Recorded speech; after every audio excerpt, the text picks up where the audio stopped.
కిరణ్ గారు వినిపిస్తుందా? యా వినిపిస్తుందండి. కిరణ్ గారు, జూనియర్ ఎన్టీఆర్ ట్వీట్ని ఎలా చూస్తున్నారు? నిన్న ఆయన చాలా ఎమోషనల్ పోస్ట్ పెట్టారు. ఒక్కసారి ఈ ధరిత్రిని తాకిపోతాత, తెలుగు గుండె మీకోసం తల్లడిల్లిపోతోంది అని. ఎలా చూస్తున్నారు? మనం ఇప్పుడు జూనియర్ ఎన్టీఆర్ ఆ ట్వీట్ కి అంతగా ప్రాధాన్యత ఇవ్వాల్సిన అవసరం లేదండి. ఎందుకంటే ఆయన తెలుగుదేశం పార్టీలో లేరు ప్రస్తుతం. అంటే ఫ్యూచర్ ఏంటనేది మనం చెప్పలేం. ఎందుకంటే 5 ఏళ్లకు ఒకసారి రాజకీయం, short time politics 2020 cricket match లాగా అయిపోయింది. సో జూనియర్ ఎన్టీఆర్ ఆల్రెడీ గత 2014 వాయిస్ రావట్లేదండి, ఒకసారి చెక్ చేసుకుంటారా? 2014 నుండే ఆయన తెలుగుదేశం పార్టీకి కానివ్వండి రాజకీయాలకి దూరంగా ఉన్నారు. రైట్ అండి. సో ఆయన ట్వీట్ పట్టించుకోనక్కర్లేదంటారు. అయితే ఇప్పుడు నిన్న ఆయన ఎన్టీఆర్ గారి 101వ జయంతి సందర్భంగా తాతగారికి నివాళులు అర్పించి ట్విట్టర్ లో ఒక పోస్ట్ పెట్టడం జరిగింది. కాకపోతే ఆ ట్వీట్ కి అంతగా ప్రాధాన్యత ఇవ్వాల్సిన అవసరం లేదండి.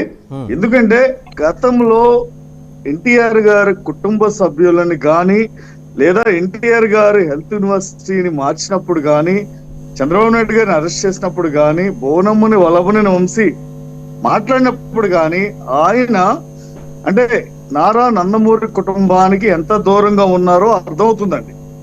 అలా ఈ రోజున ఆయన ఒక ఎన్టీఆర్ మనవడిగా ఉండి అంటే రాజకీయాలకి అలానే కుటుంబ సభ్యులకి దూరంగా ఉన్నప్పుడు ఆ జూనియర్ ఎన్టీఆర్ ఏదైతే ట్వీట్ చేశారో ఆ ట్వీట్ కి అంతగా మీడియాలో ప్రాధాన్యత ఎందుకు ఇవ్వాల్సి వస్తుందో నాకు అర్థం కావట్లేదు. ఎందుకంటే ఇప్పుడు ఆ రోజున జూనియర్ ఎన్టీఆర్ కి వివాహ సమయంలో కానివ్వండి కొన్ని సందర్భాల్లో అండదండగా ఉన్న వ్యక్తి చంద్రబాబు నాయుడు గారు. అలాంటి చంద్రబాబు నాయుడు గారిని జగన్మోహన్ రెడ్డి అరెస్ట్ చేసినప్పుడు పార్టీలకు అతీతంగా చంద్రబాబు నాయుడు గారిని పరామర్శిస్తే అది వేరేగా ఉండేది. కనీసం అంటే ఒక పరామర్శ కాదు కదా, ఆ రోజున ట్విట్టర్ లో కూడా ఒక ట్వీట్ చేయలేదు ఆయన. అలానే బోనమ్మని వల్లభనేని వంశీ అన్నప్పుడు కూడా ఆ రోజు చంద్రబాబు నాయుడు గారు మీడియా ముఖంగా బాధపడిన మాట వాస్తవం. ఆ రోజు కూడా కనీసం మేనత్త గురించి ఒక ట్వీట్ చేయలేదు. అలానే ఇప్పుడు చాలా సందర్భాలు ఉన్నాయండి. అలా ఒక్కటి చెప్పుకుంటూ పోతే చాలా ఉన్నాయి.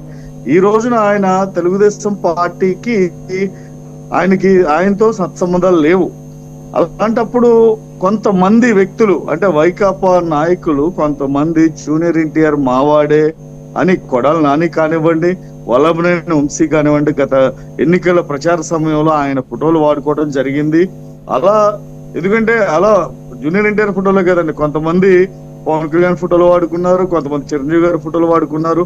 అలా ఎవరు అభిమానం కొద్దీ వాళ్ళ అభిమాన నాయకుల ఫోటోలు వాడుకున్నారు. కానీ ఈ రోజున ప్రత్యేకంగా జూనియర్ ఎన్టీఆర్ ట్వీట్ చేసిన అంటే ఆయనకి తాత మీద ఉన్న మమకారం, తాత మీద ఉన్న అభిమానం, తాత పేరు పెట్టుకోవటం, తాత రూపం రావటం అవన్నీ ఆయన అభిమానానికి నిదర్శనం అండి.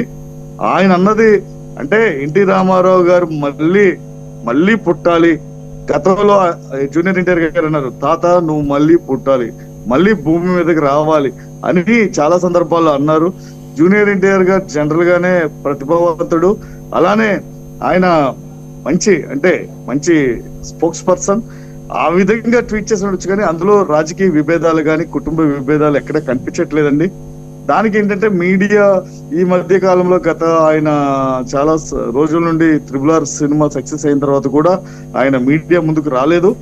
అలా నిన్న ట్వీట్ చేయటం వలన కొద్దిగా ఏమన్నా ఇది ఉండొచ్చు. కానీ కిరణ్ గారు నేను అనేది ఏంటంటే అంతగా ప్రాధాన్యం ఇవ్వాల్సిన అవసరం లేదు అంటే నందమూరి కుటుంబం ఆయన్ని డిజోన్ చేసుకుంటోందా? ఆయన నందమూరి ఫ్యామిలీకి చెందిన వ్యక్తి కాదు అని నందమూరి కుటుంబం భావిస్తోందా? తెలుగుదేశం కుటుంబం భావిస్తోందా? అంటే నారా నందమూరి కుటుంబం ఆయన డిజోన్ చేస్తుందా అంటే ఒకటండి, మీ ఇంటికి మా ఇల్లు ఎంత దూరం, మా ఇంటికి మీ ఇల్లు అంతే దూరం. ఎందుకంటే ఫంక్షన్ లో కలవటం ఒక ఎత్తు, తరువాత కుటుంబ సభ్యుల మీద ఎవరు దాడి చేసినా సరే, కుటుంబ సభ్యుల్ని ఎవరు మాటలన్నా సరే కనీస స్పందన అనేది ఉండాలండి. ఏమాత్రం స్పందించలేదు. అంటే గతంలో ఓకే తాతగారే దైవం, తాతే నా సర్వస్వం, తాతే నాకు అన్ని అన్న వ్యక్తి ఆ రోజున ఎన్టీఆర్ హెల్త్ యూనివర్సిటీ, ఎన్టీ రామారావు గారు ఎన్నో కళలు కానీ విజయవాడలో హెల్త్ యూనివర్సిటీని స్థాపిస్తే ఆ రోజు పేరు మారిస్తే కూడా దాని మీద స్పందించిన వ్యక్తి. ఎందుకంటే ఈ రోజు అభిమానులు ఇంకా స్టిల్ జూనియర్ తెలుగుదేశం పార్టీలో ఉన్న కార్యకర్తలు, నాయకులు, అభిమానులు కూడా ఇంకా స్టిల్ జూనియర్ ఎన్టీఆర్ కి అభిమానంగా ఉన్నారు. ఎందుకంటే అది అభిమానం, సినిమా అభిమానం వేరు, రాజకీయ అభిమానం వేరండి. ఆయన ఎన్టీఆర్ ఘాట్కి వచ్చి నివాళులు అర్పించినప్పుడు సీఎం అంటూ